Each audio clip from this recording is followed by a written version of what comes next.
and gentlemen, welcome to another episode of the Full Nelson Podcast. Today I'm joined by a very special guest. This man, I've been watching him on YouTube for a couple years now. He's met about every professional wrestler to ever exist on the face of this planet. Washington, D.C.'s very own MuscleManMalcolm. What's going on, brother? Up? What's good? What's good? How's it going? Pretty good, man. Pretty good. How you doing? I'm pretty good. I'm just chilling, getting through quarantine, and living my best life. I feel it, man. I feel it. So today I'm just going to do a couple questions. We're going to start off. I'm going to ask you, so what really got you into wrestling? Okay, so I was watching, my dad came into the living room one day. He said, like, hey, you want to watch something cool? I was like, yeah. And so he turned on Raw, and I was like, oh, John Cena, Triple H. I saw Triple H's long hair. I was like, oh, he looks cool. He's buff as hell. And I was like, well, this seems interesting. Saw The Undertaker, realized he was a dead man. I was like, oh my God, that has to be real, right? So went from there. I was like, well, I love this, and I will watch it for the rest of my life. Absolutely, man. That's how I started out as well. What really got me into it was like it was either SmackDown versus Raw 2007 or 9, one of those games. Yeah. And I guess I vaguely remember watching wrestling before that, but I got that game and I was just like hooked in seconds. So I was like, all right, I got to start watching this. And like we're roughly the same age. You're what, like 20 something? Yeah. Yeah. I'm 19, so we're the John Cena era. So yeah. But I remember I had probably 20 John Cena posters on my wall. So that's what really got me. Yeah, I know, for real. So that's what really got me into it. But so I've been watching your YouTube for a while now, and you also do like weightlifting. Is that correct? Yeah, powerlifting. How's that going for you? It's pretty good. I haven't really like competed in about like a good year. I kind of just took off some time just to like heal up some little nagging injuries and also try and get into actually like training for wrestling. But when I was competing, at least I had a couple different world records. I was competing on national levels and stuff. So I'm gonna start doing it again soon. Like I was actually going to compete this year until Corona, but So like, I'm gonna try to get back to getting a point where I can go back to nationals and go back to mainly just achieve everything I want to do in powerlifting, because I want to lift for the Arnold, which is like the biggest like American event. So once I can compete there, I'm kind of done after that. I have no aspirations of going further after that, but it's going well. It's definitely changed my life for the best, because I was looking like a milk dud before this. I feel it, man. I remember my freshman year of high school, I was 150. Yeah. And then I really started getting like serious into lifting like midway through high school, like 16, 17 years old. So like junior, senior year, like more like sophomore, junior, senior year. Now I'm 220. So it's definitely a big, thank you, man. I appreciate that. So now, it's definitely a big part of my life. It's like, I'd say up there, like with like passions, it's like wrestling and like lifting's like up top. Like it's up there. It's up there. So what are your favorite like lifts to do? I used to hate squats for the longest, but I've slowly started to appreciate it more. So like I'm kind of like more on like I used to be a big bench guy, but now I'm like I like squats and deadlifts a lot more. So anything leg related, I kind of like. So I guess squats, and like my biggest thing is probably like machine leg press, because like you can stack the most weight on it, you just look alpha as all hell. So like has to be machine leg press. You just look the coolest. Oh yeah, whenever you see like the you're like your gym crush walking by, you got to throw in a couple 45 and start pressing that shit. Grab the last 3 plates in the gym. Like, let me make sure she sees it. Absolutely, yeah. Or what my go-to is, I'm like my triceps kind of big, so I got to do the tricep push-downs. Got to get them. All right. Got to get that pump flowing, yes sir. Yeah. But back into the wrestling mix of things, I was going to ask you. You've been a wrestling fan for quite some time now. So what is your favorite match ever? Okay, so this one pops in my head a lot. It's actually CM Punk versus Daniel Bryan at Over Limit 2012 was for the title. There's just a lot of wrestling in that I had never seen before, because at that point it was, everything was John Cena up to that point. So I got used to that kind of style of wrestling. So to see like a more like grappling style of wrestling at like the main event level between like two top guys, it kind of opened my mind up more to like what's wrestling outside of just WWE, because I didn't know Ring of Honor and TNA and all that kind of stuff. So it kind of got me into watching other wrestling. So it helped me understand wrestling from a grappling perspective. It's also understand that wrestling is not just WWE, but it's also AEW and NWA and MLW and all that kind of jazz. Yeah. What about you? Yeah. See, this question, it's like asking me what my favorite movie is. There's just so many up there, but yeah, I'd say of all time would have to be was it WrestleMania 17? It was The Rock and Stone Cold for the title. I was watching it on the network like a couple months ago, and I was like, this is just phenomenal. Like two like the greatest wrestlers to do it. It's awesome. I may have butchered that. I'm not sure if it's 17 or not. I can't remember. I think you meant 15. I'm pretty sure they fought. Was it? I think because 17 was wait, no, was it 17? Wait, no, because 18 was Rock and Hogan. 17. I don't even know what happened at 17. Now we're talking about it. No, you're right. It was 17. Yeah. It That's was? like in Steve Austin turned heel and stuff. Yeah, you're right. Right. Yeah. That's it. But either that's got to be up there, or I was a big fan of the John Cena and like Randy Orton feud. So I think it was an I Quit match they had. Absolutely. That way, as a kid, like you just loved to hate Randy Orton. Like he was like, I thought he was like the biggest jerk in the world. Oh my god. Absolutely. I'd be sitting in front of my TV just watching and just screaming at the TV like, "Oh, you fucking suck, dude!" Just like booing like the TV, just because how much you hated that guy. And like, John Cena era, so you see him getting beat up. It's like, "Ooh, that got to me." They just jumped my boy. So it's So I think it was I want to say it was an I Quit match. I remember it was where. I vaguely remember this, but John Cena had like Randy Orton with like some handcuffs and like got him the STF and like made him tap. Do you remember like what pay-per-view that was? I want to say it was like that was either Bragging Rights or it was Breaking Point. It was one or the other. Breaking Point. I think that may have been it. Okay. Yes, that was those are two up there for me. So what is your I've been hearing this question a lot lately. What is your Mount Rushmore of WWE? I mean, like the easiest answer is like putting like all the faces up there, like like Brett and Cena and Roman. Well, I don't know about Roman, but Rock and Austin, I guess. Mm-hmm. But I don't know. I mean, like I feel like it should be based off like the backbone of WWE, because like you can have like the top guy, but if they leave, you need someone that's still gonna hold like the weight. So it has to be like Undertaker for one. Absolutely. Yeah, and then Michaels definitely has to be up there. Like he's a legend. Who.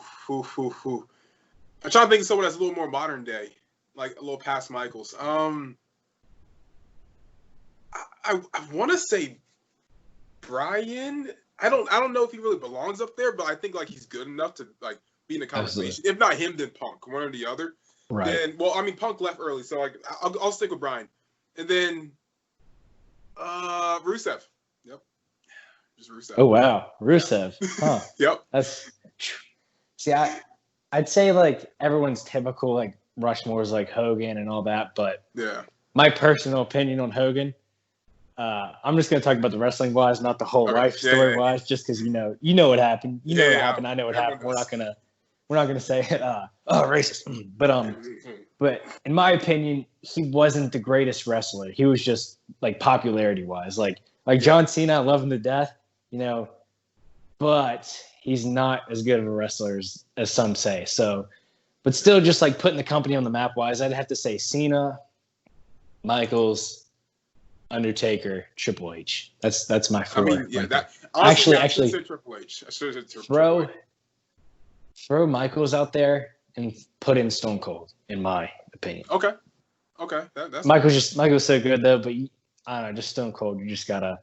Yeah, because I mean, like Michaels was like a better wrestler. But like something that Booker T told me, at least, I was talking to him like 2 weeks ago. He was basically saying like the guys that do less also have a lot better psychology. Because like if you look at like the guys nowadays, and it's not really to hate on anybody, but like we'll take like Ricochet for example, super talented, super athletic, but like he doesn't have a lot of psychology in how he wrestles. So like he's just flipping a lot. Right. But like you have someone like Cena that can tell like a whole story, or Triple H, or whoever you want to throw in that category, can tell like a full story. There's a reason why they're at their level, and Ricochet, even though it's more creative than it is anything, it might not reach that same potential. So like I get the whole like Hogan can't wrestle type thing, and like he can't. Like and Cena's not the best ever, because like I think Roman's honestly a better wrestler than Cena is anyway. But I don't know. I mean, I respect what they do because, like, psychology wise, they definitely get you invested more than a lot of other people have. Right. I'm gonna fast forward back to what you said about Rusev being on the Mount Rushmore. In a way, I slightly could see that if he was booked by WWE the correct way. Yeah. And since we're talking about this, where do you think the future of Rusev lies? Right now, he's signed to Twitch, so I don't know. Oh wow. I mean, I could see like, not AEW. I see New Japan. I feel like because he's a big guy and they don't have like a lot of monsters over there. So like besides maybe Gallows if he goes back or like Bad Luck Fale. But I can see New Japan. I can't really see AEW that much. Impact is too small for him. MLW is too small for him. NWA fits his vibe, but I think it's still also too small for him. So I say like somewhere in Japan if he wants to like, make that journey over. Right. I was thinking AEW for the longest time until I saw they signed like Brian Cage over, and I was like, well, you got two massive dudes. You got him, Wardlow, all these like big guys. It'd be like Lance Archer. It'd be like Cody having like a big guy fetish and just signing like all big dudes.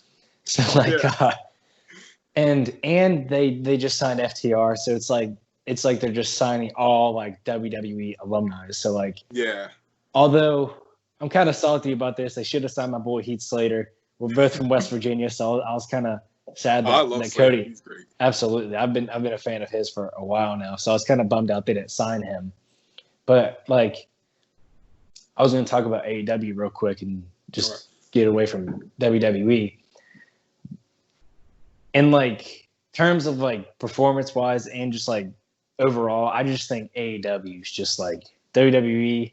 It's like like sometimes it'll be good, sometimes it'll be like, oh, this is like cringy. I'll fast forward. But AEW like during the quarantine era, like it's just been just at the top, like it's just skyrocketing. Yeah, I mean, like look at their roster. I mean, it's probably like one of the most underrated rosters because like you look at it and it's like a bunch of top indie guys, but like you never really see them outside like GCW shows or whatever. And like you see them now on like a big stage, like, oh, I didn't know these guys could really perform like this. So like, it's fun to watch. It's a lot of fun to see. Absolutely, their talent is just phenomenal. I'm a huge fan of MJF. Same. In a way, though, I would love to meet him, but in a way, I wouldn't because he doesn't break character. I don't know if you've seen like videos and stuff. But he like I just don't want him to roast my life away. But at the same time, it'd be cool to say, oh yeah, I got MJF to flame me like right there when I met him. Pay $50 and he roasts me. So in a way, that kind of would be dope. But like, I don't know. I could definitely see him. He's like 24, I think. He's definitely winning a couple world titles before he's 30. He's so phenomenal. Yeah. Who's your favorite in AEW right now currently? It was one guy, but he's kind of trending on Twitter, so I don't know if I should talk about him. Besides him, probably Cody's such a boring answer to give. Although Luchasaurus really? Is pretty cool. Yeah, I don't know why. He's big. He can fly. He does a lot of weird stuff. It's a really interesting gimmick. I don't know why. I just like him. But besides him, MJF is probably the top guy. Right. Like he's just great. Like there's nothing bad to say about him. And I feel the same way. Like if I met him, like it'd be good content for him to roast me, but also I don't know if I'm willing to take that just yet. I don't think I'm ready for that emotionally to be roasted by this man. So like I don't know. I'm a little iffy about that one. I was like bored one day and I was just watching videos of him like meeting people, and there was like some kid and he goes to give him a high five and he just goes, I don't do high fives, and just like keep walking. And like I've seen him just like flip off so many kids, and like it's such a good time. I was at an AEW show in Pittsburgh. I think it was the third or fourth like ever episode of AEW. Yeah. And there was like after the show, like Cody and the Young Bucks, it kind of came out. Cody like threw his tie out in the crowd, and like they were throwing like pieces of like tables, chairs out in the crowd. And there was and the Young Bucks, I think it was Matt Jackson, he took off the turnbuckle and like gave it to this dude right in front of me, which I was kind of salty about. I was like, man, if I was just right there, I could have gotten that. But like as like MJF was leaving, you see him like kind of like looking in the corner of his eye, and he just snatches a turnbuckle and just runs up the ramp. I mean, he gives it back to him, but he's like, I just thought that was funny just because it was his like. I wasn't expecting him to give it back. I was like, this would be like the biggest like heel move ever if he just like stole this from this guy. But yeah, MJF, dude. I'd say he's probably my favorite. Or I would say Cody because I met him and he's a super nice guy. But Oh you yeah, gotta say that's bland. Everyone says Cody. But Freshly Squeezed, I'm a big fan of. Orange Cassidy, it's oh my gosh. You never think that somebody would be so over by like being just throwing shades on hands and pockets and just slightly kicking. Like it's his gimmick awesome. Is to do nothing and everyone loves it. But also I like Private Party a lot. They're really lit. Ooh, they're not used to their full potential in AEW so far. I think they will eventually. But like when they were in like House of Glory and stuff, best thing on the show, hands down. Really? There's a reason why they got signed. They're really good. House of Glory, is that TNA? Oh, never mind. That's Road to Glory. Sorry. What's House of Glory? House of Glory. That's it's like the biggest promotion up in like the New York area. I think it's like them and WrestlePro are like the top ones. Oh, nice. Yeah, I'm a big fan of those guys. They after the incidents of Shad that tragically happened at the at that pay per view when they did the G9, that was that got me in the field. Like, I was like, because like I loved like Crime Time growing up, so it was just it was pretty sweet. Like so, like they gave like props like for me doing that. Facts. But once we were talking about meeting MJF, I was going to ask you. This video is probably going to be 2 hours long if you answer every question of this. But But a quick summary: what wrestlers have you like mainly met? Have I mainly met like that I liked, or just yeah? Well, we're coming to the dislike question after this, but like the ones that you've liked, who are they? I'll give you 5, and I won't give too much explanation, just to keep it shorter. Cena, because it's Cena. The Usos, only because like they kind of know who I am, so it's just pretty cool. Just I saw one of them follows you on Instagram. I saw that. I was like, bro, what? Sammy Guevara follows you too, right? Yeah. That's awesome, dude. That's awesome. Yeah, it's wild. I had no idea he was gonna follow me. He just did it randomly. I'm like, oh, nice, cool. But who else? I was gonna say Sasha, but like she kind of gave me attitude, but I kind of deserved it. I was wearing a Bailey shirt. But Brian's always really nice, super down to earth. Maria Kanellis that's a different one. I met her at like some Maryland event, and I was like the only person that actually showed up for like the first hour and a half. So I just talked to her for like 20 minutes. Super chill. That's awesome. Then Ron Simmons. I like Ron Simmons a lot. I don't know why. He just like always remembers me like whenever I go see him. Nicest dude in the world. Him and like Mark Henry. They always remember me, and like it's really pretty cool. Yeah. I was salty about this because I was this close for meeting Mark Henry in Pittsburgh. I had tickets to the show. Yeah. But like for some reason something came up because I was like, this is like before I was like old enough to drive, and like I couldn't get to the show. So I was like just like laying in bed. Like, have you seen the meme of like Wolverine where he has like a picture and he's like looking at it? That's how I felt, just like looking on Instagram, like seeing Mark Henry meet all his guys. I was like, no. But I did have a feling you were gonna say Maria Kanellis though, because I watched your video on YouTube of you talking. It was like a Kmart or Target or something you met her in, right? That's awesome because like that's so you were like the only person there for like a whole hour. You said? Yeah. It was out in like Ocean City, Maryland. It's like no one showed up. It was like, wow, this is sad. But okay, talk to her. I don't mind. That's awesome. No, she was so cool.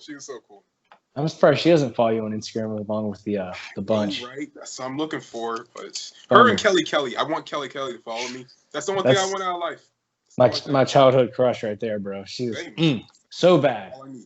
I just saw I followed her on Instagram. I just saw she like got engaged. I was like, no, this dude's living my childhood dream right now. Exactly. Like I looked at that photo. I was like, oh. I felt like Dolph Ziggler at the point where I saw that. I'd been like, it should have been me. And I felt like Ziggler at that moment. Yeah. So the wrestlers I've met, I've only met just a couple, like nowhere near as much as you. I met Kurt Angle at a LA Fitness in Pittsburgh. I didn't want to bother him because he was working out. I saw him doing shoulder presses, so I was like, I gotta talk to him. And he didn't have headphones in. I saw him like finish his set. I was like, hey Kurt, how's it going? And he's like, hey, how's it going, man? Just like shook my hand. I don't want to get a picture just because he's working out. I don't want to like disturb him. And then I've met Darren Young. He's super nice. He might be the nicest, along with Big Cass is also really nice, and Mick Foley, also a really great guy, and Cody. Those are the main guys I've mainly met. So, what about the biggest douchebag wrestlers you've ever met? Besides Leo Rush, because I know you guys got beef right now. I'll say I want to say Bubba Ray Dudley a little bit and Devon, right? So I went to this TNA show out in like it might have been West Virginia or it might have been on borderline of Maryland, but we go to meet them and like they said like, oh yeah, we'll be back out in 5 minutes to finish taking photos with everyone. And I'm standing there with my friend and they never come back out. I'm like, whoa, come like on this now. guy.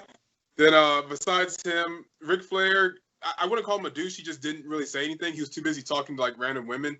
So I was like, all right, live your gimmick. I'm not even gonna hate on it. I'm just gonna be here, take my photo. Yeah. Orton was just kind of Orton, so I mean, it's whatever. I kind of expected Orton to be like himself. So yeah, but I've heard about. I mean, I haven't really met anyone that's like a douche. They're all kind of just like, if they're not super nice, they're kind of just like present and they just don't really care too much. But I wouldn't call them like a douche or anything. Yeah, there for the paycheck. I get what you're saying though. Can't blame him. Yeah, that's what you said about Ric Flair though. That's just Ric Flair being Flair. You know, he's 7 years old. He's still got to pull the biddies though. You know what I'm saying? Exactly. So no surprise there. He did come to West Virginia for some like meet and greet thing, but I think it was like too far, and I was like, I don't really care that much. But so your plans for YouTube, like in the future, what do you see? Where do you see yourself in a couple years with YouTube? I mean, like 1 million subscribers would be lovely. But currently, I'm working with some people. I'm going to start joining this YouTube group, some other YouTube wrestling people. That's coming out. I don't know when, sometime this week. So a little exclusive there, I guess. Absolutely. Besides that, I'm kind of just working towards 20K subs right now. Working towards just interviewing more wrestlers. I was going to reach out to the NWA and try to get like Nick Aldis and stuff back on my channel. I'm still going to, but they're kind of going through some stuff with the VP resigning and all that kind of stuff. So I'm going to wait on that one. Besides that, honestly, just work my way up to 100K. I got a lot of new like series and stuff I'm trying to work on because I'm trying to just figure out like just new stuff to put on YouTube because I don't want to keep making the same things and people get bored by that. So I got a lot of interesting stuff coming soon.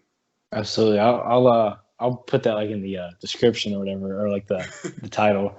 MuscleManMalcolm confirmed. Big stuff coming.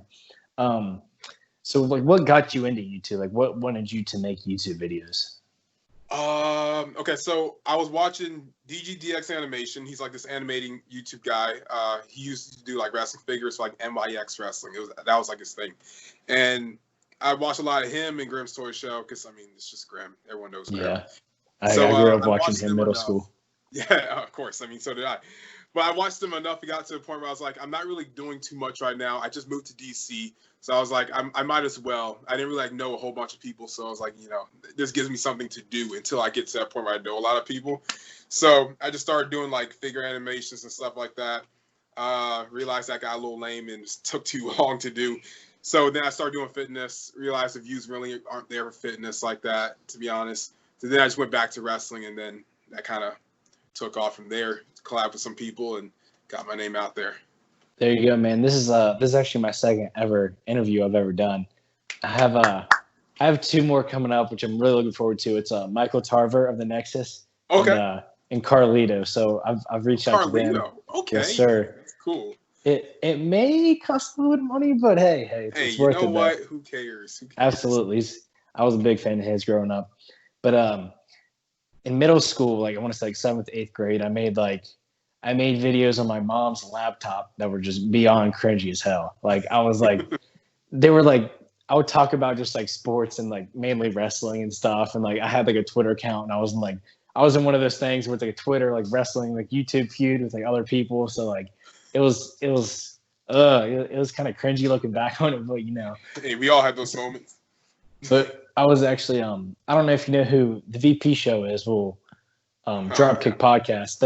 They actually kind of motivated me to start making podcasts. I don't know if you ever want to check them out or not, but there's some pretty good dudes.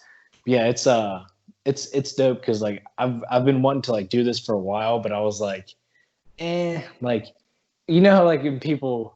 I was like this probably like early high school, like, oh, people like think wrestling's stupid. I'm not going to do that. People are going to like see him like, oh, what the fuck's this dude doing? So like now that like, I'm out, I'm like, I don't really care like what anybody thinks, I'm just living my dream. So I'm hoping I can, definitely make it big on this. I'm planning on starting a wrestling school like here in probably the fall. So I've been looking forward to that too.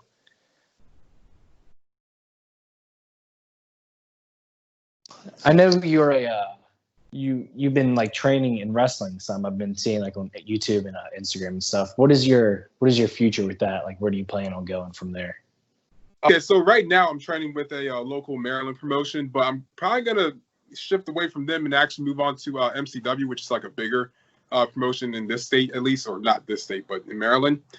But besides that, I want to wrestle for MCW, that same place that Velveteen and Leo went to, for people that don't know. From there, I want to get to the NWA. That's like the big goal right now. And then obviously from there, advance, if possible, to like, your AEWs and WWE. But right now, NWA, that's like the biggest place I want to go to. Absolutely, bro. I'm actually planning on starting. I was going to do it in the fall. I'm not sure when I'm going to do it exactly, but I'm definitely planning on attending wrestling school because there's this place. Because Kurt Angle, is from Pittsburgh, so like I don't know if he doesn't run it, but like I've seen like pictures of like him there, so like I'm definitely looking forward to that. It's Rise Wrestling, and then from there I'd like to try to get like on the indies in Northeastern Wrestling. I don't know if you've heard of that or not. Yeah, I've attended one of their shows. It was awesome. So like that's definitely the goal. Get there, then just hopefully just build my way up. Yeah. So what I'm gonna end on this. So what advice do you have for somebody that is planning on doing what you're doing? Making YouTube videos and or starting a career in wrestling. I mean, there's not a whole lot of advice I can really give, but kind of just do it. Like, I mean, that's the biggest hurdle for a lot of people. It's just like, oh, I need a camera, I need this. Like, you got a phone, you can record. That's what I'm using. It's like it's not that difficult. So iPhone and iPhone headphones. Yeah. So like, I mean, think of some creative ideas. I mean, obviously, like there's a certain template that everyone kind of uses. I mean, go off of that and also add your little spin on it. Because I mean, a lot of stuff that people upload tends to be pretty similar. The only difference is the person that's talking about it. So like how I talk about Undertaker is different how like then Wyatt fan will talk about Undertaker or X3 will talk about Undertaker. Like it's all the same stuff really because there's only one big timeline of wrestling that there is to cover. So it's kind of just like how can I put my own personal spin on what's already there? Because I mean all this information is already there for you. It's just a matter of how you present it. That's what's going to make the difference for any content creator or any viewer that's going to watch it. Absolutely, bro. Thank you. Well, all right, guys, that just about concludes this week's episode. I'd like to give a huge thank you to MuscleManMalcolm. For all my 7 subscribers, the link will be down in the description below. Definitely check him out. He posts awesome stuff. Like you said, he has some good stuff coming out. I'm really looking forward to it. So, yeah, man, I thank you so much for being on here. And take it easy.